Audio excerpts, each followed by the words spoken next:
तो नमस्कार। और हम ये पॉडकास्ट जयपुर से प्रसारित कर रहे हैं। आज स्टूडियो में हमारे साथ 10वीं क्लास की एक छात्रा हैं जो 10वीं क्लास की बोर्ड एग्ज़ाम को लेकर के छात्रों को क्या क्या परेशानी आ सकती हैं, उनको तैयारी किस तरह से करनी चाहिए और उनको कौन सी ऐसी चीज़ें हैं जिनसे दूर रहना चाहिए, नोट्स किस तरह से बनाने चाहिए, ये सारी बातों पे हम चर्चा करेंगे। तो मीनाक्षी, स्वागत है आपका स्टूडियो के अंदर। शुक्रिया। तो बताइए, आप जयपुर में कहाँ कौन सी स्कूल में पढ़ती हैं? मैं डीएवी सेंटेनरी पब्लिक स्कूल में पढ़ती हूँ जो वैशाली नगर में है। और अभी प्री बोर्ड्स उसमें भी होने वाले हैं, तो उसकी तैयारी चल रही है बस। क्या स्कूल में किस तरह की तैयारी करवाई जाती है आपको? स्कूल में chapters, first of all chapter preparation होती है। टीचर्स एक्सप्लेन करते हैं, बहुत अच्छी तरीके से एक्सप्लेनेशन होती है। और फिर स्टूडेंट्स से भी टेस्ट लिए जाते हैं, रिवीजन टेस्ट।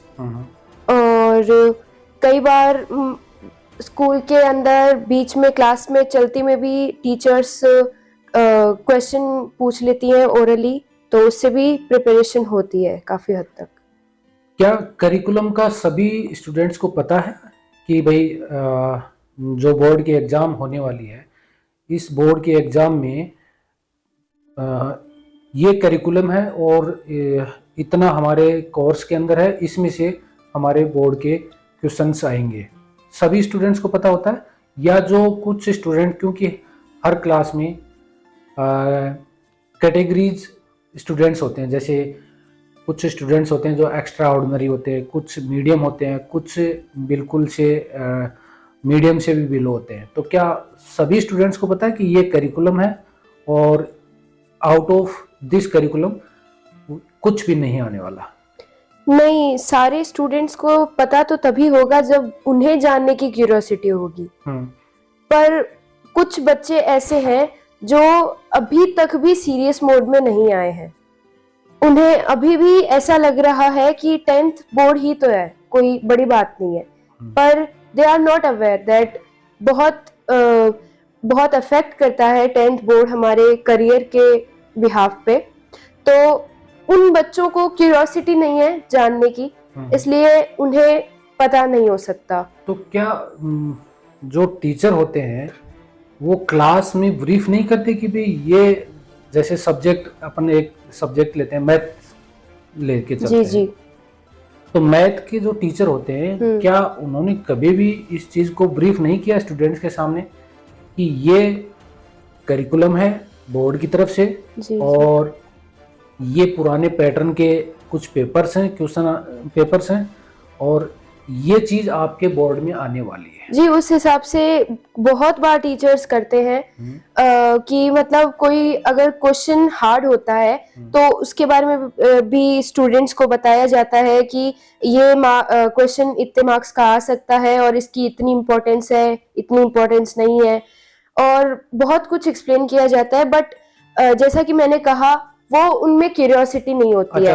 तो वो कुछ स्टूडेंट्स होते हैं जो सीरियस मोड में नहीं। जी, तो वो क्लास में भी इतना अटेंशन पे नहीं करते हैं और वो खुद डिस्टर्ब होने के साथ साथ पूरी क्लास को डिस्टर्ब करना चाहते हैं, एंटरटेन करना चाहते हैं। हर क्लास में कुछ इस तरह के स्टूडेंट जी, बिल्कुल ऐसे डमीज होते हैं। तो उनका क्यूरियोसिटी में इतना क्यूरियोसिटी नहीं होती उनको, तो इसलिए उनका इतना उसमें इंटरेस्ट नहीं है। आपका कौन सा बोर्ड है? राजस्थान बोर्ड है या सीबीएसई बोर्ड है? नहीं, सीबीएसई एफिलिएटेड है। अच्छा, सीबीएसई बोर्ड है। तो क्या राजस्थान बोर्ड और सीबीएसई बोर्ड का पूरा पैटर्न अलग होता है? वैसे राजस्थान बोर्ड के बारे में तो मुझे इतनी जानकारी नहीं है, क्योंकि मैं शुरुआत से ही सीबीएसई में पढ़ी हूँ। बट जहाँ तक मुझे ध्यान है, आरबीएसई कुछ हद तक एक्स्ट्रा सिलेबस बनाता है। अच्छा, बच्चों के लिए। ओके। और थोड़ा हिंदी टाइप आ जाता है उसके अंदर, तो इसलिए जो बच्चे शुरुआत से उसके अंदर पढ़ रहे होते हैं उनके लिए आसानी रहती है बहुत, पर जो सीबीएसई से होकर के आरबीएसई में जाते हैं बाद में, उनके लिए थोड़ी परेशानी आती है, क्योंकि उन दोनों में काफी फर्क है। लेकिन अब मुझे सुनने में आया है कि जो आरबीएसई है वो भी एनसीईआरटी की बुक्स ही कंडक्ट करवा रहा है। अच्छा, तो क्या आप हमारे लिसनर्स को या जो बोर्ड के एग्ज़ाम देने वाले हैं उन छात्रों को या स्टूडेंट्स को क्या संदेश देना चाहेंगे कि किस तरह से बोर्ड एग्ज़ाम की प्रिपरेशन करनी चाहिए, कितनी देर आपको सोना चाहिए, कितनी देर पढ़ना चाहिए, क्या खाना चाहिए, मतलब एक रूटीन लाइफ, क्योंकि बोर्ड एग्ज़ाम्स जो है अभी मेरे ख्याल से फरवरी मार्च में होने वाले जी जी बिल्कुल, तो ज़्यादा टाइम भी नहीं है, तो किस तरह की प्रिपरेशंस आप कंसीडर करती हैं और किस तरह की जी बिल्कुल की राय देंगी आप? जी बिल्कुल, 4 महीने ही अभी लिस्ट रह गए हैं बोर्ड एग्जाम्स में, और अभी दिसंबर जो होगा उसके अंदर प्री बोर्ड्स भी आ जाएंगे। तो मेरा कहना ये है कि ये जो प्री बोर्ड्स हैं ये एक बहुत हद तक हेल्प करते हैं बोर्ड के अंदर, बोर्ड की प्रिपरेशन में। अच्छा जी। तो ये प्री बोर्ड्स के अंदर 1 महीना अभी भी बाकी है, तो कुछ बच्चे अगर अभी भी सीरियस होना चाहें तो वो बहुत हद तक अच्छा कर सकते हैं। ये प्री बोर्ड, ये थोड़ा सा ब्रीफ करेंगे, मुझे आइडिया नहीं क्या होता है, कैसे, इसका क्या इम्पोर्टेंस है? जी जी बिल्कुल, बोर्ड से पहले जिन स्टूडेंट्स का बोर्ड होता है उनका प्री बोर्ड होता है। पहले बोर्ड से 2 महीने पहले या 3 महीने पहले प्री बोर्ड हो जाता है। तो समझ रहा हूँ कि ये बोर्ड से पहले होगा। जी जी, लेकिन इसका क्या वेटेज रहेगा? इसके अंदर पूरा सिलेबस आएगा, जो भी बोर्ड्स के अंदर आने वाला होगा सेम वैसा ही पैटर्न होगा। अच्छा, और एक तरह से अपन इसको डमी एग्जाम कहते हैं। जी जी बिल्कुल, एकदम, क्योंकि इसके अंदर स्टूडेंट्स को बोर्ड के लिए प्रिपेयर किया जा रहा है, तो इसीलिए उसी हिसाब से सारी प्रिपरेशन होगी, सारा सिलेबस सेम होगा, वेटेज मार्क्स सेम होंगे, और प्रिपरेशन भी फिर बच्चों की अगर अच्छी हो जाए, इसके लिए टीचर्स भी कोशिश करेंगे कि जो पैटर्न है क्वेश्चंस का वैसा भी वो भी थोड़ा थोड़ा सेम बनाए। तो क्या इस प्री बोर्ड में जो बच्चे अच्छा परफॉर्म करेंगे उनको कुछ अलग फायदा मिलेगा, या इसका सिर्फ और सिर्फ यही मतलब है कि आप एक बार इस एग्जाम में अपीयर होके देख लीजिए कि इस तरह की एग्जाम होगी? जी वैसे तो तैयारियां होती हैं, मतलब एक तैयारी के तौर पर ही इसे देखा जा सकता है। इसके मार्क्स बहुत ही लीस्ट कम ही जुड़ते हैं, मैक्सिमम केसेस में इसके मार्क्स नहीं जुड़ते, बट कहीं कहीं कुछ टीचर्स होते हैं, कुछ स्कूल्स होते हैं जो अगर जैसे टर्म 1 में किसी बच्चे ने अच्छा परफॉर्म नहीं किया और प्री बोर्ड में उसने अच्छी प्रिपरेशन करके अच्छे मार्क्स परफॉर्म कर लिए, तो हो सकता है उसका टर्म 1 का थोड़ा कम करके वेटेज और प्री बोर्ड का उसका सेलेक्ट करके मार्क्स ले लिए जाए। नहीं, मुझे तो ये बताइए कि आपके बोर्ड में फाइनल जो बोर्ड एग्जाम होगी उसमें कितने नंबर का पेपर होगा? उसमें 80 मार्क्स का। और 20 नंबर कहाँ से आएंगे? 20 मार्क्स उसमें प्रैक्टिकल के होंगे। तो प्रैक्टिकल तो बहुत सारे ऐसे सब्जेक्ट हैं जिनमें नहीं होता, जैसे कि हिंदी हो गया, मैथ हो गया, ज्योग्राफी।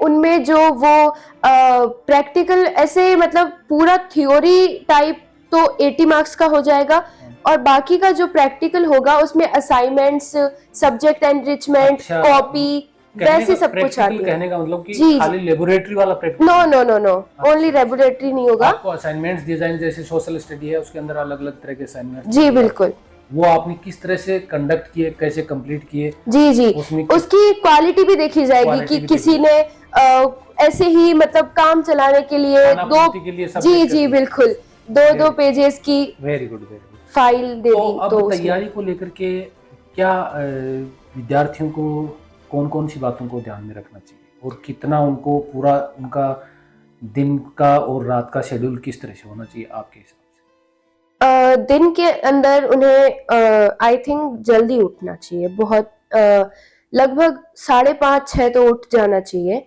और स्कूल होती होगी सुबह, तो स्कूल से आने के बाद स्कूल के अंदर इतना हम सेल्फ स्टडी नहीं कर पाते हैं, क्योंकि उनमें तो टीचर्स स्टडी टीच करते हैं ऑब्वियसली, तो इतना सेल्फ स्टडी नहीं हो पाती, बट अगर कोई फ्री पीरियड भी आए तो हमें टाइम को वेस्ट नहीं करना चाहिए, उसे कंज्यूम करना चाहिए और उसके अंदर हमें प्रिपरेशन करनी चाहिए थोड़ी बहुत भी सही, कि घर जाके हमें ये करना है, ये चैप्टर आज हमें पूरा करना है, ये एक्सरसाइज हमें कंप्लीट करनी है। इस तरह से हमें अंदर ही अंदर एक थ्योरी बना लेनी चाहिए, एक शेड्यूल बना लेना चाहिए। फिर घर आकर के खाना वाना खा के और उसके बाद हमें थोड़ा रेस्ट भी करना चाहिए, क्योंकि मेंटल हेल्थ के लिए रेस्ट बहुत जरूरी है।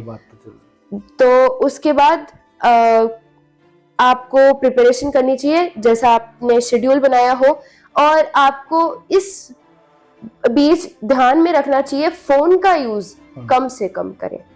ठीक बात है। हाँ, 10th क्लास के अगर बच्चे फोन में लगे रहेंगे तो फिर उनका डिस्ट्रक्शन बढ़ जाएगा। जी बिल्कुल, डिस्ट्रैक्ट होंगे बच्चे, और सोशल मीडिया प्लेटफॉर्म से तो बहुत ही दूर रहना चाहिए, क्योंकि सोशल मीडिया प्लेटफॉर्म्स ऐसे होते हैं जो अट्रैक्ट करते हैं। तो क्या मैं एक तरह का कॉन्क्रीट जवाब चाहता हूँ आपसे कि एक पर्टिकुलर सब्जेक्ट को लेकर के किस तरह से आपको तैयारी करनी चाहिए, आपके पास क्या क्या मटेरियल होना चाहिए, क्या क्या आपको उसके लिए किस तरह से नोट्स बनाने चाहिए? जी, तो उसके लिए प्रीवियस ईयर के जो क्वेश्चन पेपर्स हो उनके थ्रू हम जाएं, और बोर्ड ने जो मतलब dummy test dummy test papers दिए हैं बिल्कुल दिए हैं, तो उनके थ्रू हमें जाना चाहिए। और तो एक मैं आपको टोकना चाहूंगा बीच में, ये डमी पेपर कहाँ स्कूल प्रोवाइड करवाता है या? जी नहीं, ये सीबीएसई की ऑफिशियल वेबसाइट पे आपको मिल सकते हैं। तो प्लीज आप बोल दीजिए ताकि हमारे जो लिसनर्स हैं या जो स्टूडेंट्स हैं जिनको नहीं पता है तो वो भी सुन करके वहां से डाउनलोड कर सकें। जी आप सीबीएसई की ऑफिशियल वेबसाइट पे जा सकते हैं और उस पर से आपको मिल जाएंगे टेस्ट पेपर्स। जी बिल्कुल। तो सैंपल क्वेश्चन पेपर्स ऐसे करके आप सर्च करेंगे तो आपको सीबीएसई की ऑफिशियल वेबसाइट पर जाएंगे तो उसमें मैथ्स के, साइंस के, एसएसटी के, हिंदी के, इंग्लिश के सब क्या जाएंगे। जी बिल्कुल। और मैथ्स में 2 सब्जेक्ट्स होती हैं 10th में, स्टैंडर्ड और बेसिक। तो स्टैंडर्ड के भी आपको उपलब्ध करवा दिए होंगे उसमें, और बेसिक के भी होंगे। तो आप जिन बच्चों ने बेसिक ले रखा है वो बेसिक के कर सकते हैं, और अगर स्टैंडर्ड के कर पाए तो और भी अच्छी बात है। और जिन्होंने स्टैंडर्ड ले रखा है वो बेसिक और स्टैंडर्ड दोनों के कर सकते हैं। चलिए, ये तो मॉडल पेपर्स की बात हो गई। अब आपके हाथ में मॉडल पेपर्स भी आ गए, उसके बाद आप किस तरह से मतलब एक तरह से पढ़ने ही बैठ गए तो क्या आपके हाथ में एक मॉडल पेपर होगा, बुक होगी या रफ बुक होगी या नोटबुक होगी, पेन कलम, उनका किस तरह से आप यूज करते हैं? तो उसके लिए हमें पहले तो चैप्टर रीडिंग करनी पड़ती है, थॉरोली उसके थ्रू जाना पड़ता है। ओके, अगर वो मैथमेटिक्स से अलग है? जी मैथमेटिक्स में तो हमें एकदम स्टार्टिंग से कॉन्सेप्ट क्लियर होना चाहिए, और बेसिक मैथ्स सबसे पहले क्लियर होनी चाहिए। प्लस माइनस, मल्टीप्लाई, डिवाइड, ये सब अच्छे से आना चाहिए और फास्ट कैलकुलेशन होनी चाहिए। ठीक है। और फिर हमें एक एक एक्सरसाइज के थ्रू, एक एक क्वेश्चन के थ्रू जाना चाहिए। उसमें एग्जांपल्स भी दिए हुए होते हैं तो उनके थ्रू हमें जाना चाहिए, और उस हिसाब से हमें एक एक करके चैप्टर खत्म करते जाना चाहिए। और उसके अंदर रफ कॉपी की हमें बहुत ज्यादा जरूरत होती है, क्योंकि मैथ्स ऐसे देख के पढ़ी नहीं जा सकती, रटी नहीं जा सकती। मैथ्स में प्रैक्टिस की बहुत जरूरत होती है, और उसके लिए हमें हमारे माइंड की फ्रेशनेस बहुत जरूरी है। मैं ये भी जानना चाहूंगा और लिसनर्स भी जानना चाहेंगे कि जो अगर सीबीएसई बोर्ड के जितने भी स्टूडेंट हैं तो एनसीईआरटी की जो बुक्स हैं उनका कितना इम्पोर्टेंस है? एनसीईआरटी बुक्स का बहुत ज्यादा इम्पोर्टेंस है, क्योंकि एनसीईआरटी बुक्स एक बहुत बड़ा हमारे पास एक बहुत बड़ी चीज हो जाती है हमारे अच्छा पास। टूल है, हम कह सकते हैं। बिल्कुल। तो क्योंकि मटेरियल अच्छा है तो उसके हिसाब से हम अच्छी प्रिपरेशन कर सकते हैं। मैंने सुना है कि बहुत सारे स्कूल हैं उनके जो करिकुलम में जो बुक्स होती हैं वो टोटली एनसीईआरटी की बुक्स नहीं होती हैं। तो क्या सीबीएसई एनसीईआरटी को कंसिडर करता है या सीबीएसई पहले ही डिक्लेयर कर देता है कि इस क्लास के लिए स्टैंडर्ड फॉर्मेट बुक ये रहे? जी देखिए, 8th तक तो स्कूल की बुक्स चलती हैं जी, 9th के अंदर एनसीईआरटी आती है। ओके।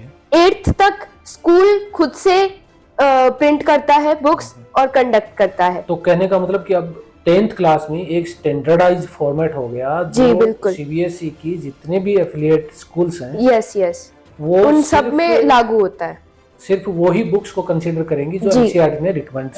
बिल्कुल, क्योंकि सब में एनसीईआरटी चलता है। CBSE affiliated schools NCERT prefer करते हैं। तो 8th तक स्कूल की चलती है और फिर 9th में एनसीईआरटी आ जाती है। आपने बहुत अच्छी जानकारी दी। एक अंतिम सवाल मैं आपसे पूछना चाहूंगा कि पेरेंट्स का क्या कोऑपरेशन आप देखते हैं, किस तरह का कोऑपरेशन आपको पेरेंट्स की तरफ से मिलना चाहिए इन बोर्ड एग्जाम्स के दौरान? पेरेंट्स काफी कोऑपरेट कर चुके होते हैं यहाँ तक तो, क्योंकि फीस पे करते हैं और वो एक अलग पार्ट हो गया। जी वो तो एक आप कह सकते हैं कि हर माता पिता का दायित्व होता है। बिल्कुल। और वो करते हैं। बिल्कुल। लेकिन अपार्ट फ्रॉम दिस और क्या एक्सपेक्टेशंस एक स्टूडेंट्स के होने चाहिए, या क्या पेरेंट्स को इस क्रूशियल एग्जाम के दौरान अपने बच्चों की केयरिंग करनी चाहिए? बच्चों पर ज्यादा प्रेशर ना दिया जाए तो अच्छा होगा, क्योंकि ज्यादा प्रेशर दिया जाएगा, जैसे तुम्हें तो अच्छे मार्क्स में पास होना ही पड़ेगा, अगर तुम फेल हो गए तो तुम्हारा क्या होगा, ऐसी बातें कम से कम करनी चाहिए। क्योंकि बच्चे ऐसी बातें सुन के मेंटल हेल्थ बच्चों की खराब होती है, जिसकी वजह से बच्चे डिप्रेशन में भी जा सकते हैं। तो उस हिसाब से पेरेंट्स को थोड़ा इस बात का ध्यान रखना चाहिए कि वो किसी भी तरह से बच्चे की मेंटल हेल्थ को डिस्ट्रॉय ना होने दें। और बच्चा अगर किसी पढ़ाई के कॉन्सेप्ट में हेल्प चाहता है तो उसे पूरी हेल्प दी जाए। अगर वो यूट्यूब से समझना चाहता है तो उसे देना चाहिए, वो प्रोवाइड करवाना चाहिए। बिल्कुल फैसिलिटी देनी चाहिए। ठीक है मीनाक्षी, आप हमारे स्टूडियो में आई और हमारे लिसनर्स को 10वीं क्लास में जो बोर्ड के एग्जाम में अपीयर होने वाले छात्र हैं उनके लिए बहुत अच्छी जानकारी आपने दी। और उम्मीद है कि इससे बहुत सारे छात्र लाभान्वित होंगे। और हमारा ये प्रयास है, और माता पिता या पेरेंट्स से भी हम यही कहना चाहेंगे कि अपने बच्चों को इस क्रूशियल बोर्ड एग्जाम में ज़्यादा से ज़्यादा सपोर्ट दें, उनको बिल्कुल भी टीज न करें और आगे उनको बढ़ने के लिए हमेशा सहयोग करें। तो आज की इस वार्ता को हम यही ख़त्म करते हैं। उम्मीद है आपको हमारी ये चर्चा पसंद आएगी। मिलते हैं किसी दिन किसी अगले अंक में, तब तक के लिए नमस्कार।